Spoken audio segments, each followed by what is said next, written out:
G'day, ZiggyD here with another Path of Exile guide. So an important part of any blood magic build is when you actually take the blood magic keystone. It's not as simple as simply rushing straight to the keystone. In fact, doing so will often get you killed. However, you do want to take blood magic as soon as you can safely do so, because generally speaking with any blood magic build you're simply not going to have much mana. And this lack of mana in a blood magic build in the early stages of leveling can make progressing really slow, just simply because you can't spam your abilities that much, and it can make things actually pretty painful up until you actually take that keystone. So in this video I'm going to take you guys over the calculations you need to do in order to know exactly when you can take the blood magic keystone. I'll be using examples from my blood magic bow duelist build here that I've been leveling. So I've already taken the blood magic keystone with this particular duelist earlier because it was safe to do so, but we can still use these examples and calculations to show how you would go about calculating this for your own build. So this is something I like to do ongoing. With experience you'll know more closely before you even level the build when you can take blood magic. Like a lot of experienced players will say, well, I know that with this build I can take the blood magic keystone around level 25. However, for your first sort of playthrough for this build, or if you're first designing a blood magic build and you haven't calculated all of the things like your exact mana costs of your skills, how much life you're going to have on your gear, and all of the passives and things like that you're going to have at a certain point, it's pretty hard to calculate that beforehand without that experience. So being able to calculate it sort of on the run while you're leveling like this, it's a pretty useful skill to have, so that's what we're going to be doing. So the first thing to take a look at is, what is your main skill that you'll be using that will be both expending most of your life and regenning most of your life through life on hit or life steal.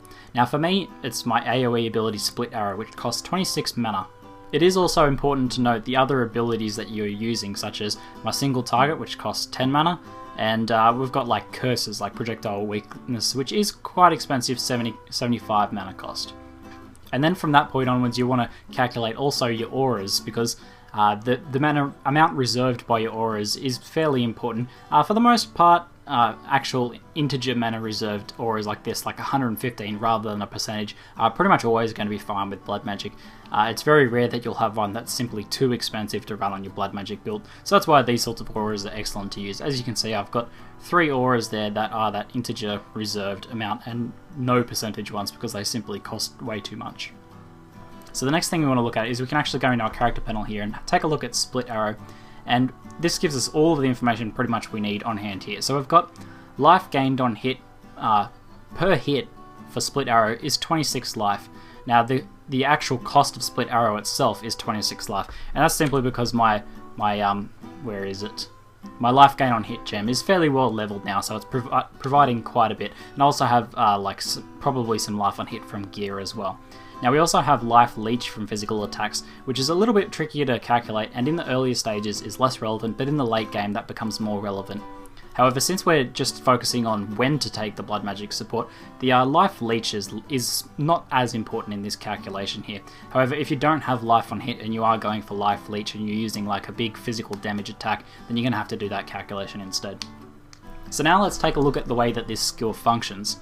So Split Arrow fires 5 arrows. Now I'm also using this with the Pierce support gem, so we can do an extra calculation on that. So assuming that we hit 5 arrows, we're gaining 5 times basically 26 life there, which is over 125, about 130 life there. So we're getting heaps of life each time that hits. However, it's not really perfect to assume that you're going to hit all 5 arrows. Oftentimes when you're spamming Split Arrow, you'll be hitting like 2 or 3 mobs, or maybe less or maybe more. So it really depends on the packs you're fighting.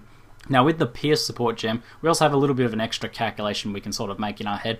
We've got about a 50% chance to pierce there, so we can say that of this 5, maybe 2.5 will go pierce. So let's just round that down to 2 to be safe. So let's say we've hit with all 5 arrows and then 2 go through and pierce. We're hitting with 7 arrows, so that takes us well over 150 life gained per shot of that. Now with the mana cost of 26, we know that we can easily support the cost of this ability with the life on hit from it, and any life steal and things like that is just gravy.